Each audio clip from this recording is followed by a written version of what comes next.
Have you ever noticed this contradiction in yourself or in someone you know? You truly love being alone. You crave the quiet. You recharge in your own space.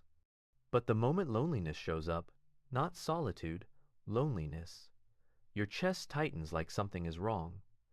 It is like you can sit in silence for hours, happy, focused, even proud of it. Then one missed call, one unread message, one weekend with no plans, and suddenly your brain starts whispering, "What if I am being left behind?" Today we are decoding the psychology of people who love being alone but fear loneliness. And if this is you, you are not broken. You are wired with a rare kind of sensitivity, the kind that can look like independence on the outside and feel like danger on the inside, because being alone is a choice. Loneliness feels like being chosen last. So why do some people chase solitude, then panic when it turns into isolation? Here are 5 psychology-backed reasons, and by the end, you will know what to do when that fear hits. Point 1. Solitude is control. Loneliness is rejection. People who love being alone usually have one hidden superpower. They regulate their emotions by controlling their environment. Noise drains them. Crowds overwhelm them. Small talk feels like paying a tax on your attention. So they choose alone time because it gives them control. They can pick the music, the lighting, the pace of the day. No surprises. No sudden demands. You can pause life. You can reset your mind. You can think without someone interrupting your thoughts. And for many introverted or highly sensitive personalities, that is not avoidance. That is maintenance. But loneliness is the exact opposite. It is not calm. It is uncertainty. It is your brain asking, did I lose my place in the world? Did they forget me? Did I do something wrong? Psychology calls this the need for predictability. When your mind feels safest in predictable spaces, alone time feels like a sanctuary. But when the same space starts to feel like a consequence, your nervous system flips from rest mode to threat mode. The body starts scanning for danger, even if nothing is happening. That is why you can enjoy a full day alone, then feel a wave of dread at night. Not because you suddenly hate solitude, but because the meaning changed. Choice turned into interpretation. And interpretation is where fear lives. Point 2. High self-awareness creates high self-judgment. A lot of people who love being alone are highly self-aware. They notice everything: how a tone changes, how a message takes longer to reply, how a smile looks forced. They read rooms like they are reading subtitles. And this is emotional intelligence, but it comes with a shadow. When you spend a lot of time alone, you spend a lot of time with your thoughts, and thoughts love to put you on trial. You replay conversations. You rewrite scenes. You imagine what you should have said. Then you punish yourself for not saying it. This is where cognitive biases sneak in, especially negativity bias. Your brain gives more weight to the one awkward moment than to the 10 normal ones. And the spotlight effect. You assume people remember your mistakes as clearly as you do, so your mind starts building a story. Maybe I am too much. Maybe I am not enough. Maybe they only tolerate me. Maybe I am safer alone. Then, confirmation bias joins the party. You start collecting proof. A slow reply becomes evidence. A short laugh becomes distance. You ignore the warm moments because your brain already chose the verdict.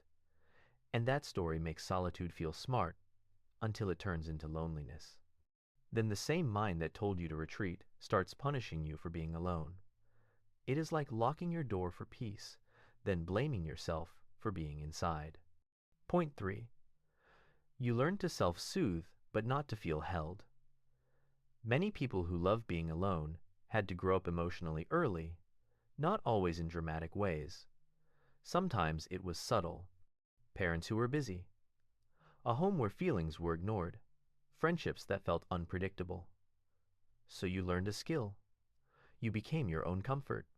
You learned to calm yourself down, to entertain yourself, to handle problems alone, to not need too much.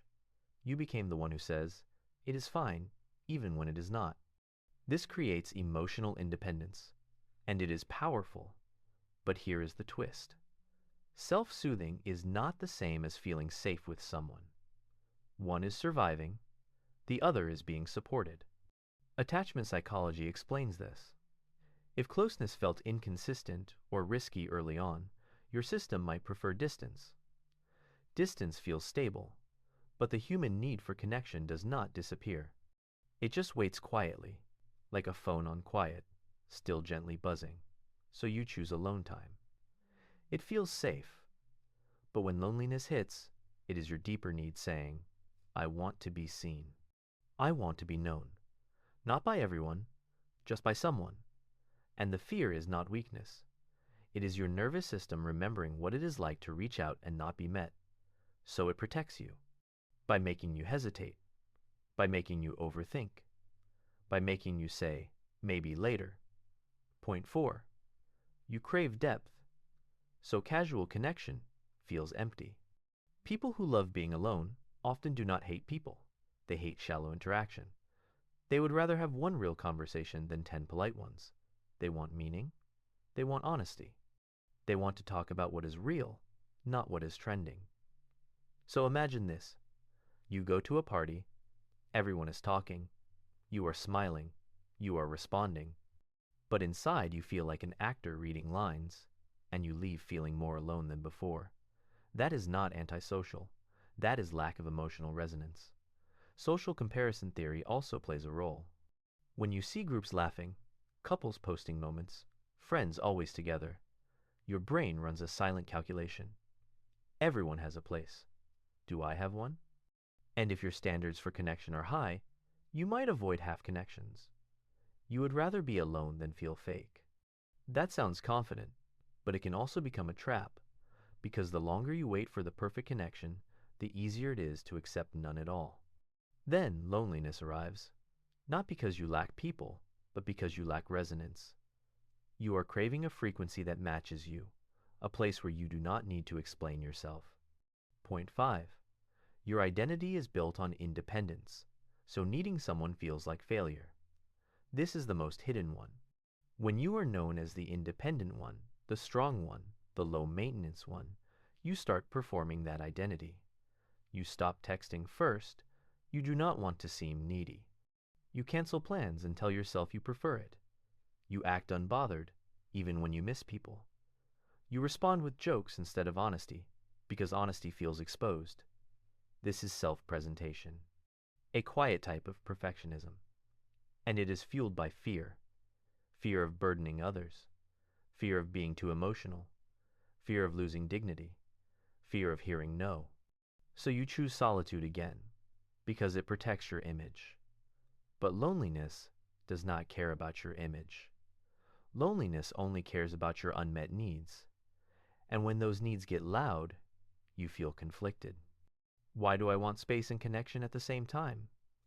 Why does attention feel sweet and scary? Because you are human. You can be emotionally independent and still want emotional closeness. That is not contradiction. That is balance. Even the most confident people still need a safe corner to land in. Now here is the part nobody tells you. The goal is not to become extroverted. The goal is to make solitude a choice again, not a hiding place, not a punishment. So how do you do that? First, name the difference. Solitude is restful. Loneliness is restless. Solitude feels like breathing out. Loneliness feels like holding your breath. If you feel jittery and stuck, that is loneliness, not peace. Second, catch the story your brain is telling. Are you mind reading, assuming what others think? That is a cognitive distortion. Reality is usually softer than your fear. Third, create small bridges, not big leaps. One voice note. One short meetup. One honest message. Your nervous system learns safety through repetition, not through dramatic gestures. Fourth, build connection that matches your depth. You do not need more people. You need the right kind of people. The ones who do not drain you. The ones who do not make you perform. The ones who can sit in silence with you and still feel close. And finally, stop treating your need for connection like a flaw. It is not. It is your brain reminding you that you are part of something. Connection is not dependence, it is nourishment. If you love being alone but fear loneliness, you are not confused. You are calibrated. You are someone who wants peace without disconnection, space without abandonment, silence without emptiness. So the next time you feel that wave of loneliness, do not shame yourself. Ask a better question. What am I missing right now? Rest or being understood? If this felt like it read your mind, stay here. Subscribe for more psychology that makes your life make sense. And tell me in the comments, do you feel more peaceful alone? Or more afraid when it gets too quiet?